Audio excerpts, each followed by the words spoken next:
और है ना, बस सही है।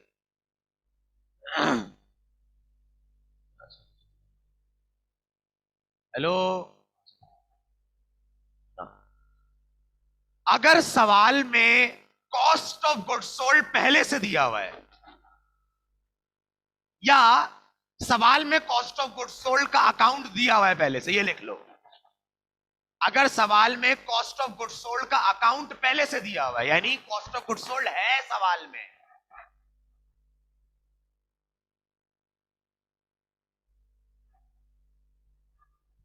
अगर सवाल में कॉस्ट ऑफ गुड्स सोल्ड का अकाउंट लिखना, अकाउंट, क्योंकि अमूमन अकाउंट दिया हुआ होता है, अमाउंट में क्वेश्चन मार्क होता है, वो तो खैर आप बड़ी साइड में से छोटी साइड माइनस करके निकाल लेंगे, लेकिन अकाउंट दिया हुआ हो। अगर सवाल में कॉस्ट ऑफ गुड्स सोल्ड का अकाउंट पहले से दिया हुआ है, अकाउंट पहले से दिया हुआ है,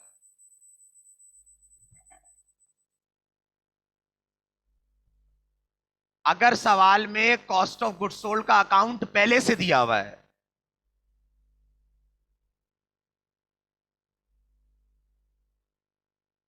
तो इस सूरत में हम,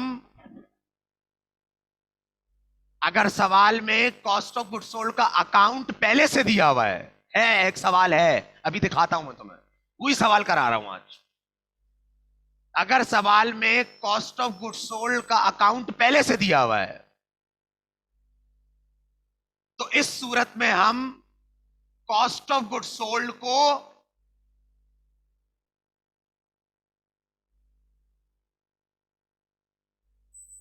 इस सूरत में हम कॉस्ट ऑफ गुड्स सोल्ड को, तो इस सूरत में हम कॉस्ट ऑफ गुड्स सोल्ड को इनकम स्टेटमेंट में कैलकुलेट नहीं करेंगे।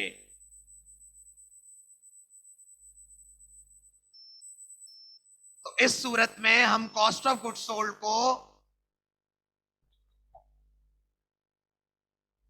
तो इस सूरत में हम कॉस्ट ऑफ गुड्स सोल्ड को,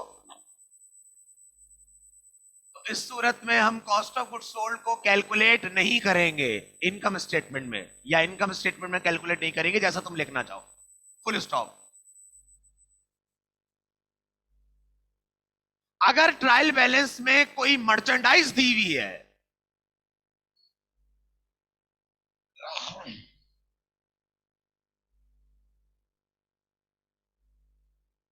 अगर ट्रायल बैलेंस में कोई मर्चेंडाइज दी हुई है,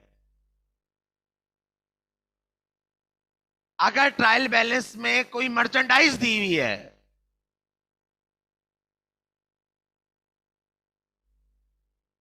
अगर ट्रायल बैलेंस में कोई मर्चेंडाइज दी हुई है, तो उस मर्चेंडाइज को हम डायरेक्ट करंट असेट में बैलेंस शीट के अंदर शो करेंगे।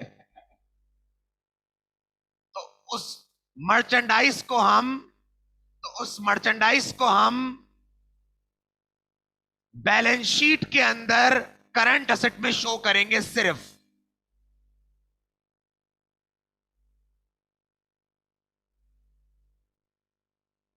तो उस मर्चेंडाइज को हम बैलेंस शीट के अंदर, तो उस मर्चेंडाइज को हम, उस मर्चेंडाइज को हम, तो उस मर्चेंडाइज को हम बैलेंस शीट में, तो उस मर्चेंडाइज को हम बैलेंस शीट में एंडिंग के तौर पर, एंडिंग के तौर पर, ये जरूर लिख लेना, तो उस मर्चेंडाइज को हम बैलेंस शीट में एंडिंग के तौर पर, एंडिंग के तौर पर करंट असेट में शो करेंगे। तो उस मर्चेंडाइज को हम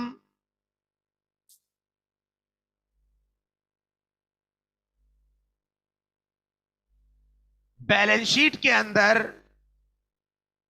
एंडिंग के तौर पे करंट असेट में शो करेंगे, यानी वो आपकी ओपनिंग नहीं होगी, क्योंकि क्योंकि cost of goods sold calculate है, तो ओपनिंग की जरूरत ही नहीं है आपको, तो वो ओपनिंग नहीं होगी, वो एंडिंग होगी फिर। और उस एंडिंग का काम इनकम स्टेटमेंट में भी नहीं होगा, वो डायरेक्ट बैलेंस शीट में जाएगी, क्योंकि एंडिंग का काम उस वक्त होता है जब कॉस्ट ऑफ गुड्स सोल्ड निकालना होता है हमें। Less merchandise ending is equals to cost of goods sold, याद है? अवेलेबल में से एंडिंग माइनस करते हैं तो कॉस्ट ऑफ गुड्स सोल्ड निकलता है ना। लेकिन अगर कॉस्ट ऑफ गुड्स सोल्ड का अकाउंट पहले से दिया हुआ है तो उस एंडिंग का कोई काम नहीं है, बस उसका दूसरा काम जो बैलेंस शीट का होता है बस वो वहां जाएगा। जो उसका असल काम है एंडिंग का एसेट के तौर पे बैलेंस शीट में शो होगी। याद रखना इस बात को। क्लियर है? याद रखना इस बात को। अब मैं सवाल निकलवा रहा हूं, जरा और से देखना सवाल को।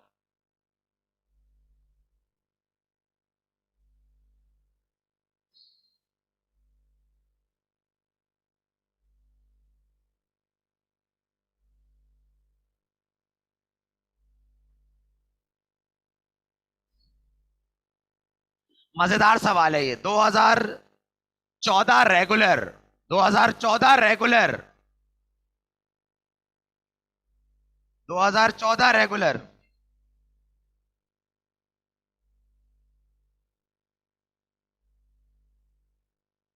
2014 रेगुलर,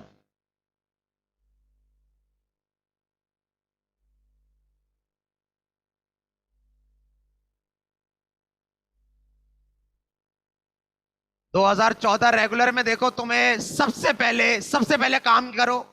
ट्रायल बैलेंस में तुम्हें मर्चेंडाइज इन्वेंटरी बिगिनिंग लिखा हुआ होगा, उस बिगिनिंग को काट दो क्योंकि ये बिगिनिंग नहीं हो सकती।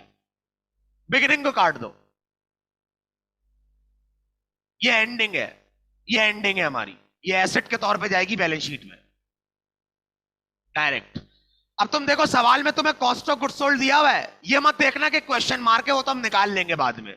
बड़ी साइड में से छोटी साइड को माइनस करके निकाल लेंगे, कोई बड़ा मसला नहीं है।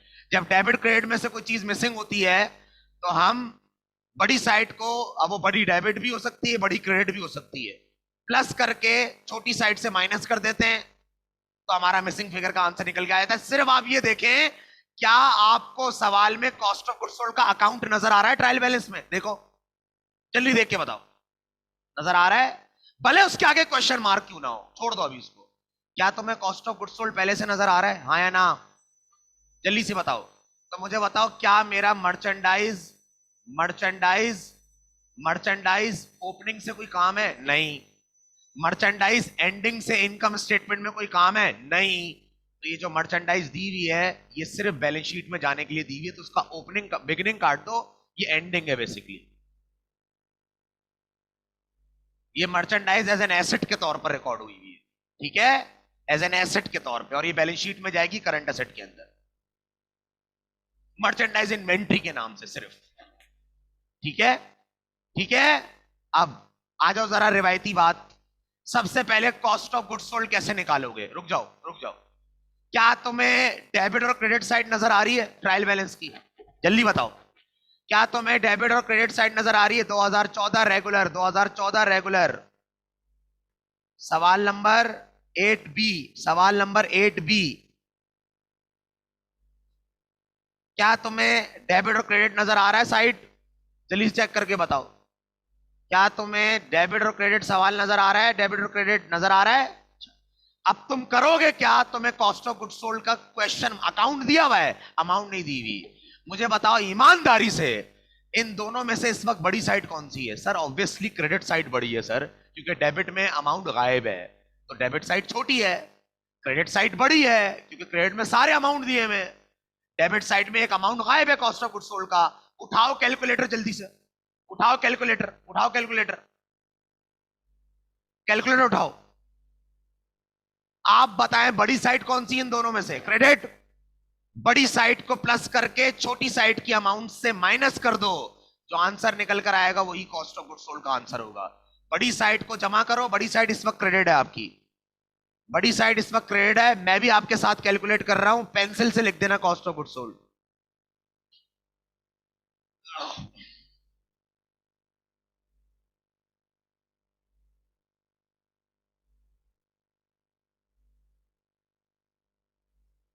दो दफा कैलकुलेट करना, दो दफा।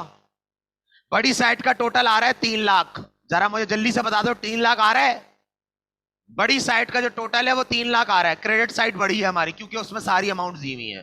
डेबिट साइड छोटी है क्योंकि उसकी एक अमाउंट गायब है कॉस्ट ऑफ गुड्स सोल्ड वाली। जब अमाउंट गायब है तो ऑब्वियसली वो छोटी साइड हो गई ना यार। अब बड़ी साइड का टोटल है 3 लाख, इसमें से छोटी साइड माइनस करो, छोटी साइड है डेबिट वाली, एक एक करके माइनस करो, एक एक करके। 40,000, 60,000, 18,000, 20,000, 11,000, 8,000, 3,000। और मुझे बताओ कॉस्ट ऑफ गुड्स सोल्ड कितना निकल के आ गया? चैट बॉक्स में लिख के बता दो, फिर मैं भी तुम्हें आंसर कंफर्म कर दूंगा।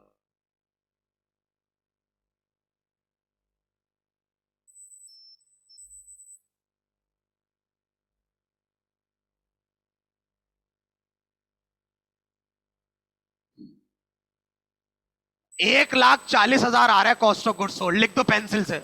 1,40,000 आ रहा है कॉस्ट ऑफ गुड्स सोल्ड। अगर सवाल में कॉस्ट ऑफ गुड्स सोल्ड दिया हुआ है पहले से, यानी उसका अकाउंट दिया हुआ है, अमाउंट निकालने को कोई बड़ी बात नहीं है। अमाउंट निकालना बचपन से सिखा रहा हूं तुम्हें मैं। डेबिट और क्रेडिट बराबर होना चाहिए, इन दोनों का जो फर्क होगा वही मिसिंग फिगर का आंसर होगा। इन दोनों का जो फर्क है वो 1,40 ही आ रहा है भाई। बड़ी साइड में से छोटी साइड को माइनस कर दो। जो मैं लेजर में पढ़ा है तुमने यार, रजा कैपिटल निकाला था तुमने।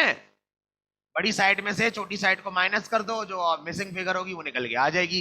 1,40,000 कॉस्ट ऑफ गुड्स सोल्ड आ रहा है। अब मुझे ईमानदारी से बताना, अगर सवाल में कॉस्ट ऑफ गुड्स सोल्ड तुम्हें पता लग चुका है तो क्या कैलकुलेट करोगे या डायरेक्ट माइनस कर दोगे? डायरेक्ट माइनस कर दोगे। क्या बोला? डायरेक्ट सेल से माइनस कर दोगे। डायरेक्ट सेल से, डायरेक्ट सेल से माइनस कर दोगे। डायरेक्ट सेल से, डायरेक्ट सेल से माइनस कर दोगे। डायरेक्ट सेल से, डायरेक्ट सेल से माइनस कर दोगे, ग्रॉस प्रॉफिट आ जाएगा। ऑपरेटिंग एक्सपेंस माइनस करोगे, आपका नेट प्रॉफिट आ जाएगा। खत्म सवाल। क्लियर है मेरा बच्चा? करें एडजस्टिंग एंट्री। एडजस्टिंग एंट्री भी बड़ी दमदार है इसके अंदर, दमदार है। कल एक एडजस्टिंग एंट्री आई थी ना, कमीशन अर्नड वाली, वही आई हुई है इधर। ऊपर अनर्नड लिखा हुआ है और नीचे अर्नड लिखा हुआ है। कमा लिया, इनकम हो गई। अनर्नड से निकालो, इनकम में डाल दो। अनर्नड से निकालूंगा, अनर्नड कम हो जाएगा। ये सारी ऐसी बातें कर रहा हूं मैं इस वक्त। अभी आप खामोशी से एडजस्टिंग एंट्री बनाए, बनाए एडजस्टिंग का जर्नल। जर्नल जल्दी से, एडजस्टिंग का जर्नल बनाओ जल्दी से।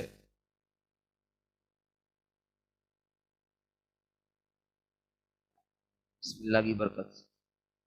इदारे का नाम क्या है? इदारे का नाम देख लो पहले। आवाज क्लियर जा रही है? इदारे का नाम है Qasim and company, Qasim and को।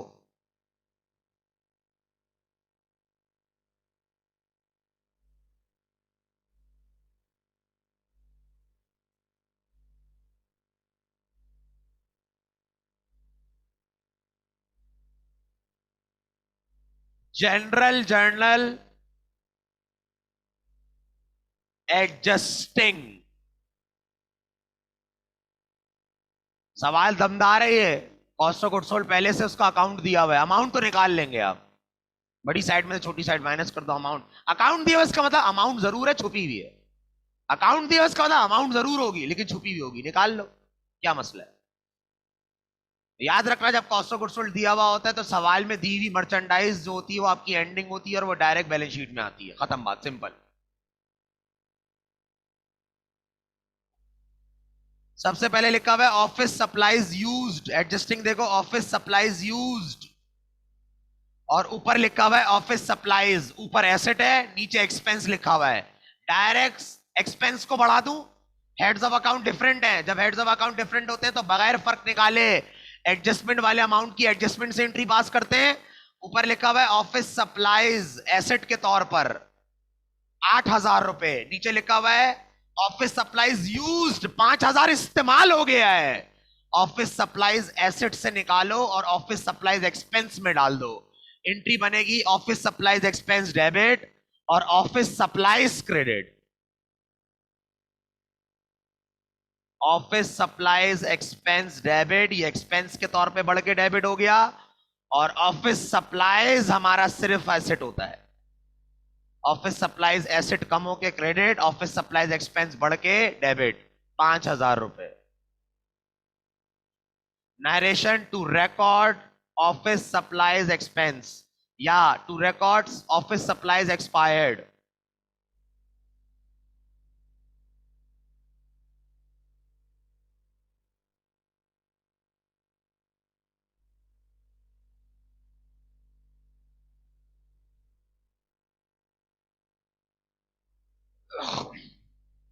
अगर आप टू एडजस्ट से नरेशन स्टार्ट करते हैं तो आप लिखेंगे narration to adjust office supplies. बस ऑफिस सप्लाईज को एडजस्ट किया है आपने। और अगर आपको रिकॉर्ड से स्टार्ट करना है तो आप जिस चीज को आपने रिकॉर्ड किए फर्स्ट टाइम, आप उसकी एंट्री उसकी नरेशन बनाते हैं डायलॉग।